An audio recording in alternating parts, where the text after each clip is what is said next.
to those of you joining us today. Thank you for watching the Woburn Spotlight. I'm your host, Tyler Gates, here to bring you some positivity by talking to those around town, making big strides for the greater good. Today I'm fortunate to have with me State Representative Michelle Socolo, back with me. Thanks for joining us again. Thank you. I'm glad to be here. It's fun to be back in the studio. And you've been busy the last couple of weeks. We have been busy. Not like you aren't the other 50 weeks a year, right? Correct. But so, a lot happening on Beacon Hill. Tell us a little bit about you for those that may not have met you yet. Sure, terrific. And we'll just start there. Sounds good. So I was sworn in to office on January 2nd, so I'm brand new as a state representative. For those who may have had Representative Jake Hoffman before, he retired after 24 years. So we had a big celebration for him, yes. And I was really honored to be elected to fill his very large shoes. So my district is all of Lexington and Wards 1 and Ward 7 in Woburn. 1 and 7? Yes. Okay, wonderful. And like I said, you've been busy. Can you give us a little bit of a recap of where you started Jan 2nd and where you guys are now? Sure. It's a whirlwind when you're brand new, and sure. They put us in the basement. It's called. Really? They do indeed. They put us in a place called the Bullpen. I'm not sure. It's kind of fun. All the brand new reps are down there, and it's a great way to build camaraderie and get to know your new colleagues. Great. We have a big class. I think there's about 25 of us this year who are brand new. So the reason they do that is because the committee assignments have not yet been made, and the chairmanships for individual committees have not yet been assigned either. Okay. So they first need to name the chairs, and then the vice chairs. All of that happens in roughly March, sometimes February, and then different room assignments have to be made. So committee chairs have to move into their area of their new space sometimes if we're changing committee chairs. And the staff tends to stay, they carry over because they're experts in the subject matter. Yes, right, so the committee staff will often stay in place. Okay. So it's a big musical chairs while people get moved into offices, and we were moved, the last of us were moved into our offices just before the April school vacation week and the start of the budget. So we went right into the budget. Yes, you did. Discussion at that point, once we finally got settled in our offices, and the budget takes, the spring months really until about June, sometimes a little longer because we were a little late. That first couple of months must have been high energy in the bullpen. I can only imagine being a fly on the wall in some of the conversations and experiences you guys were able to share. Yeah, we had one computer between my aide. I have one aide, and his name is Mason Hamlin, and I hope folks will get to know him. He's really terrific. Mason, great. Mason, real on the ball, and just a great guy. So I'm very blessed. But yeah, we were there with our aides in folding tables, essentially with 2 phones and 1 computer, and and all the other reps. Got to start somewhere. And hearing room B1. Yeah. Yeah. So that was the first 6 months, and then we, continue into high gear with committee. So I'm on 4 committees. Please tell us a little bit about the committees you sit on, if you don't mind. Sure. I'm on public health. I'm on the environment, which is actually called environment, natural resources, and agriculture. So it's a very far-reaching committee in terms of the topics that it covers, certainly. right? And I'm on financial services and elder affairs. Okay. So 4 terrific committees. I'm really pleased to have been given the ones that I was given. We have in a typical session, sessions are 2 years long, and in a typical session we have about 6,500 bills. So the hearings, if the bill is timely filed at the beginning of the session, then the bill has to get a hearing. And so the committees spend the vast majority of the summer months going through, holding hearings, and taking testimony on all sorts of bills that have been filed. So it's a pretty busy period of time right through the summer too. On all 4 committees. Yeah. It's not like one. One in itself is, I'm sure, busy. That's right. And the tricky thing is, there's only so many hearing rooms in the building, and there are times when several of my committees will meet at the same time. Yeah, they got it, right? They do. And so you juggle, and then of course you have to be testifying on bills you filed, so you're back and forth, to other committees as well as they're listening to testimony and trying to get your ideas across on the bills that you care about. And just having conversations earlier today with you, and knowing you had 3 events last night, right? It's not just the committee work and the testimonials. It's you're incredibly involved in Lexington and Woburn as well. I try to be. I try to come to as much as I can. Puts a lot on your shoulders, I'm sure, and keeps you quite busy. Yeah, and it's the best way to really get to know what the community cares about by being at the events and interacting with constituents. And so that's sort of the fun part of the job. It can be nights and weekends on a regular basis, but I encourage people to send me invitations if you have an event going on that you'd like me to attend. I can't always come, but I can sometimes send a citation if I can't come, and certainly try to come when it fits in the schedule. Awesome. Let's talk about some of the big wins that you guys and the state has brought to light over the last couple of weeks. I know transportation was a big one, vaping, the hands-free. That's right. Please start wherever you would like to, or maybe one that you were most passionate about. Well, we did pass some really important bills. The Student Opportunity Act is transformative. It's a historical bill, once in a lifetime. In some cases, it's been generations since we've actually updated the funding formula for education, for public education, K through 12. And we're bringing a $1.5 billion of new revenue into the system and really working at lifting all students. So there's a tremendous amount of focus on low-income students and English language learners and special ed in that bill. And it's going to be really important in closing the student achievement gap. So we're really excited about that. It's taken quite a while to get that bill across the finish line, but it was passed into law last week by the governor. So that was a huge victory. I have a very, very basic understanding of the bill from the newspaper. Please, do you mind elaborating on some of the major changes that did occur on just a 30,000-foot flyover? Well, it's funding primarily to address so the formula itself, but one of the things that we chronically underfunded was employee costs as well. So health insurance is a huge part of local school operating budgets, and so in fixing the formula to address the true cost of health insurance is there, as well as transportation. A lot of times the cost to transport the students if they're out of district or in district that was vastly underfunded as well. So interesting, not something I might have thought of. Yeah, people don't think about that, but it's expensive. So there was a Foundation Budget Review Commission that made a series of recommendations, and this bill addressed all of the recommendations in that review commission. So if you want a lot of detail without sort of looking at the formula itself, if you want to understand the concepts around what the bill was trying to do, it was building off the work of the Foundation Budget Review Commission. Amazing, right? Like you said, once in a lifetime. If those words in alone, right, means you got to look into it a bit more. I need to understand it a bit better as well. I know something that's definitely a popular topic around here, and I'm sure you're hearing it too, is the vaping issue. Yes. Can we spend a little bit of time there? I'd love to learn more. So people may be, I'm sure they've heard lots in the news about Governor Baker's vaping ban, and that was a limited period of time while we figured out what we needed to do to address what has become a public health crisis.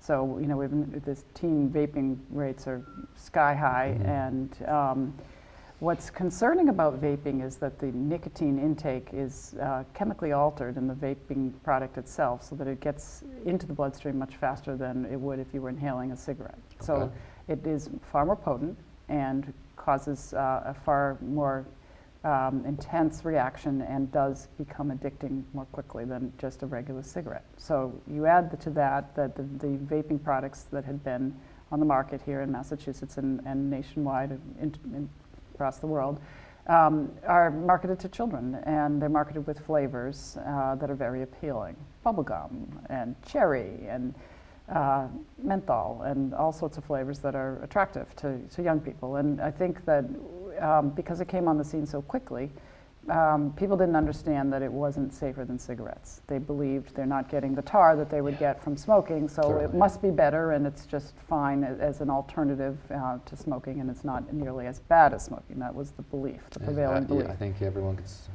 agree to that at the beginning, for sure. And so what we did in our bill last week that was signed into law was outlaw all flavors.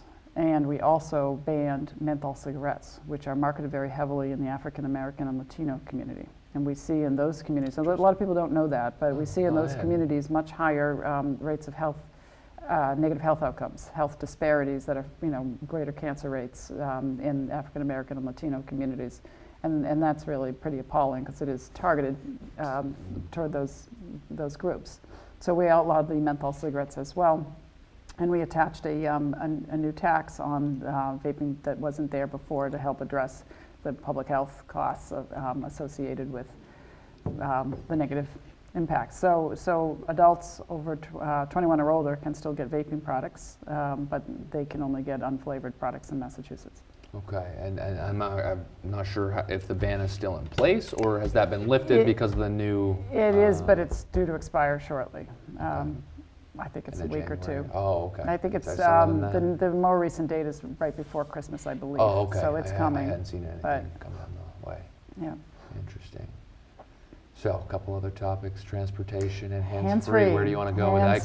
They tie in together in a sense. They do tie in. That bill did get passed last week as well. So we finally are catching up with some of our neighboring states that have already had hands-free bills for a while. But basically, we had a ban on texting before, but people, often will hold their phone to navigate or to talk on the, on the phone while they're driving. And now you need to use your phone in hands-free mode.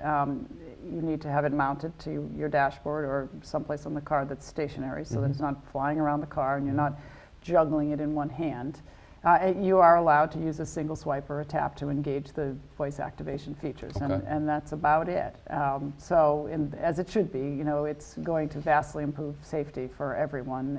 We have seen in recent years a significant increase in accidents and deaths on the highway and on roads due to cell phone use, and everybody knows we've all seen the weaving car that really seems out of control, and you say, geez, that person must be on some substance, and then you see, no, they're just on their phone. And so it was a long overdue bill.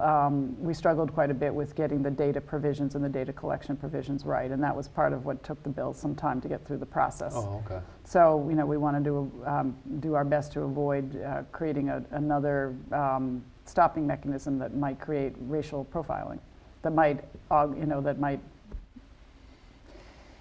lead into racial profiling. And so getting the right data and the information so that we can avoid that was part of what we were trying to do. So we created a commission to monitor the data and also have a data collection for all the citations that are issued, and a way to analyze that data and keep it anonymous so it protects those involved, but also provides aggregate data so that we can look and see if there is a problem developing in certain areas of the state or with certain police departments.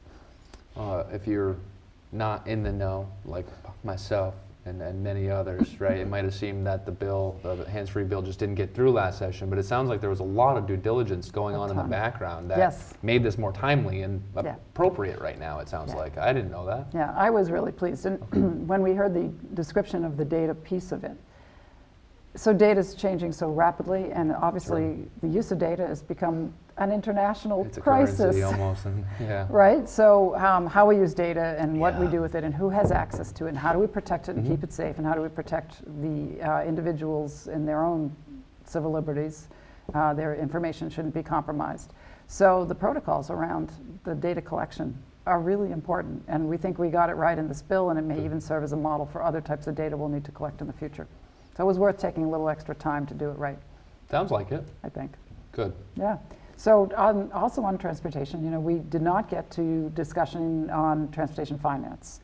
That was something that the House had hoped to take up before Thanksgiving, and with all the things going on, we had quite a bit still in the pipeline that we needed to finish before the Thanksgiving break. So we are anticipating in the House that we'll take up transportation finance in mid-January. Okay. So it's a pretty exciting. Mid-January. That's right around the corner. You blink and we're going to be there, right? And we are, there was a hearing today in the House with the Transportation Committee. The Joint Committee on Transportation had a whole slew of transportation finance bills that it was hearing today. We have a transportation bond bill in the pipeline that the governor filed a couple months ago that is being vetted and will be working its way through the process as well. People may hear, conversations about some of what's in the bond bill. It's a pretty robust package and does have some policy measures in it. But the biggest question is really, do we need more revenue in the system, and if so, how much, and where are we going to get that revenue from? Okay. So it's a pretty important discussion that we're about to have. It's been a long time since we've adjusted our fees and taxes associated with transportation, but I can tell you that 44% of the emissions in the Commonwealth are coming from the transportation sector. So for those of us deeply concerned about climate change and global warming, we need to find ways to cut emissions. And we actually have in Massachusetts something called the Global Warming Solutions Act, which is a law that we are required to meet, and we have targets of emissions reductions that we have to meet. And we are not on track to meet those if we don't begin. We're doing everything we can in many areas, but we need to do more, and particularly in the transportation area. And that means doing things like electrifying the entire train system. It means running the trains more frequently at 15-minute intervals. There's a rail vision process that's looking at how to upgrade our commuter rail system. It means running dedicated bus lanes in congested highways and bus rapid transit in the urban areas to get people more quickly to where they need to go. And it probably means holding the price of transit down, either where it is now and not having transit costs go up, or reducing it. We see in some gateway cities and low-income communities and our own communities that the cost of parking plus the commuter rail on a daily basis becomes prohibitive, and it's actually incentivizing driving and discouraging incentive, right? And discouraging transit use. And at the same time, we have people stressed out because they're sitting in congestion, and the Boston area congestion is now the worst in the country. And our asthma rates are number 6 or number 7 nationwide. Know that. So to me, that's one of the most frightening consequences of not getting people out of their cars and into better quality transit or walking and biking, is that the asthma rates are really high among our children, but also, just as a state, to be the 6th, I wish I could remember whether it's 6 or 7, but it's right there. Yeah, either way, top 10, right? That's, top 10 worst asthma states in the country, and Springfield is the worst city in the country, period. So in terms of asthma rates. So, that's kind of criminal if we can't figure out how to reduce the emissions coming out of vehicles to protect people's lungs. I don't remember if it was Mayor Walsh or Governor Baker, but I remember reading the idea of transit, taking a playbook or play out of the West Coast book, is we need to be bold in our thinking, and we're not being possibly bold enough. That's right. Right, so is that the kind of the conversations you're seeing down there? We're not being nearly bold enough. Okay. And the business community, by and large, has come out saying we need to put more revenue in the system. And they're starting to suggest proposals of where to get that revenue from. Fees and gas taxes are on the table, but the Transportation Climate Initiative that the governor's been discussing, also in conversations, as well as things like a corporate minimum tax, spreading it out so that everybody shares in this, because there's a problem we are all impacted by, and if we can provide a better system, everybody wins. And it's vitally important for the economy that we actually do provide a good system. And I think it's absolutely true that we need to be bold. We have transformative technologies coming at us. We have autonomous vehicles coming. We have Uber and Lyft. We have scooters and all sorts of things that are changing how we're going to get where we're going. And if we're not preparing for them, we're going to get it wrong. If we're not being proactive. But also, it's really about quality of life. People are spending increasing amounts of time stuck in their cars with a white knuckle ride and getting home stressed out, and very bad for your, for hypertension, for cardiovascular health. For there's a lot of really negative impacts that come from really not addressing this. And you'll hear some conflicting things in the debate, and we've had the governor saying that we don't need more revenue, and when he talks about that, he's talking about capital revenue, because the bond bill has the ability to borrow money. But in his plan, he's proposing borrowing from future federal aid, borrowing against what's called grant anticipation notes, borrowing against future federal aid. And we've done that in the past. We did it for the Big Dig, and we did it for the Accelerated Bridge Program in Massachusetts during Deval Patrick's administration. The problem with that is that it crowds out your ability to do other capital improvements. And capital is different than operating. If you want a system that operates well, it means more bus drivers, more train drivers, more maintenance people. Those things are in operating budgets, not in capital budgets. And we do not have the funding we need to even address the current gap with the MBTA operating deficit. So a lot of work to come. A lot of work to come, a lot of debates. It'll be a very interesting January as we try to talk about what we can do and how we can do it better. I'll be very curious to hear your follow-up response when we bring this back up in 4, 5, 6 months. So. Yeah, well, it's something near and dear to me. And I've been working on transportation much of my career, and one of the things I'm excited about is a line item I got in the budget for Woburn. Yeah, tell us about that, please. This is great. Yeah. You know, it's just a small line item, just $25,000. Hey, that's okay. It's a start. It's a start, and it's for a feasibility study to look at ground transportation connecting Anderson Station to potentially the courthouses and over to Hanscom Air Force Base. And we're looking at, you know, as the study moves forward, we'll look at other key destinations in the vicinity to connect to Anderson. But, you know, I was pretty surprised to hear that there's not a lot of shuttle buses to and from that station. And, you know, the new mall is a development project. Constant issue. And I know everybody really feels, especially in my district, you know, I tell people my district is ringed by 4 major highways. If you look at Lexington and Woburn, we have 93, 95, Route 3, and Route 2. 4 major highways wrapping around my district. And what's happening as the highways are so congested that they're at a standstill is there's people driving through the local streets that I can imagine. Yeah. They're just avoiding the highway traffic. I had someone tell me today, oh yeah, my commute's not bad at all. I just take back roads and go right on through the communities. Happening everywhere. And the problem with that is it's terribly unsafe. And eventually it's going to catch up with us. It's catching up to us. It's bad for our air quality, but our kids trying to walk to school and bike to school, you know, and they've got all these cars on the road, you know, zooming through, they're speeding, and that's one of the things, the complaints I hear the most. And so the first mile, last mile shuttle buses is something that enables us to get people to transit. If we can't get to the transit easily, we're in our car, we don't stop for transit. And often there's not enough parking at the train stations themselves. And so, you know, my district has 5 potential access points to rapid transit or commuter rail within 10 minutes. If you start to look at, there's Anderson, there's Winchester, there's Alewife, but it's the first mile, last mile piece that we're not doing a good job locally, and this is, you know, this study will help us look at that. I also have a bill I'm super excited about that helps cities and towns team up with the private sector to actually pay for these shuttles. It's been endorsed by lots of people. I haven't heard this one. It's called Transit Improvement Districts. Okay. Yeah, and I did have a hearing. It was well received. Good. I'm trying to see if I could get that bill moving this session, but the Burlington Chamber endorsed it, Middlesex 3 endorsed it, Metropolitan Area Planning Council endorsed the bill, 128 Business Council, Monica Tibbetts, who sits on the Fiscal Management and Control Board, they endorsed it. Lots of people really excited about it because it kind of codifies a pattern of working together to make it easy for other cities and towns to develop these shuttles.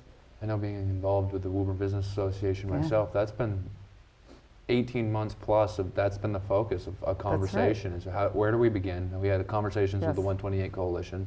It went over to the Route 3 Coalition. We joined as a member there. Oh, good. So it's great to hear that this is, you know, early stages. But we're working on these things. Working on these things. We have to. First mile, last mile. It's our restaurants. It's our hotels. Yes, indeed. It's the people workforce. Coming down from Lowell, getting back to Lowell. First mile, last mile, right? Yeah, absolutely. That becomes a challenge. Yeah, it's critical. And, you know, if you think about it, and this is, you know, a little futuristic, but kind of fun to think about, if we have autonomous cars on the highway in the not too distant future, 5-10 years down the road, and many cars are able to self-drive today, at least level 2 autonomy. When we get to level 4 autonomy, you'll be able to stack the cars closer on the highway, front to back, side to side. Less room for human error. Less room for human error, and that will give us room for running bus up and down the highway. Once we do that, though, we got to get people to the highway. So those first mile, last mile shuttles will need to go to all our cloverleafs. And that'll be a key piece of, you know, just getting people to the new bus routes we'll be able to create right down the highway. Interesting. Yeah. So there's hope in the future that we can actually do something about congestion. This is a great way to end our conversation today. Yeah. Good. I actually hadn't heard that, and I'm excited to know some of those things. So yeah, good. Thank you for sharing that with me, and I'm sure others have learned as well. Yeah. We're getting closer to the end of our time here, but I know there's always a lot you're working on, but anything you'd like to share with I would just say for people and constituents to be in touch. You know, my email is my first name, last name, first name dot last name at mahouse.gov. My aide's name, Mason.Heilman, Heilman at mahouse.gov. You know, call the office if you need something. Very easy to get in touch with me. You know, it's really, I can do my job better when I hear from people. And if there are bills you're following or interested in, get in touch, drop me a postcard. those things matter, and they help me focus on what I need to focus on that matters to the constituents. So. That's great to know, and you seem very accessible for your I try to be. That's I hold office hours. I'm going to be, I don't have a list of my upcoming ones. I just had one 2 days ago, but one of my upcoming office hours will be at Woburn High. Okay. So, cool. We're scheduling them in different locations, library and moving them around, senior center and the community center in Lexington, trying to just, sometimes a coffee shop, trying to give people different times a day and different locations so that they feel comfortable dropping in for office hours. So. Representative Zagola, it was great to have you back here today. It's my pleasure. Thank you. Happy holidays to you. Yeah, happy holidays to you. Coming up on your 1 year mark, right? I am indeed. January 2nd as well. Exactly. It's an exciting time for everybody. So. Yeah. Well, thanks so much. Thank you very much. Appreciate it. And we'll have you back again to give us an update on what we're seeing in the transportation world and beyond, okay? Perfect. And thank you all for watching today's show. We all have one life to live. Let's all do our part. I'm your host, Tyler Gates. Join us again next time for another episode of the Woburn Spotlight.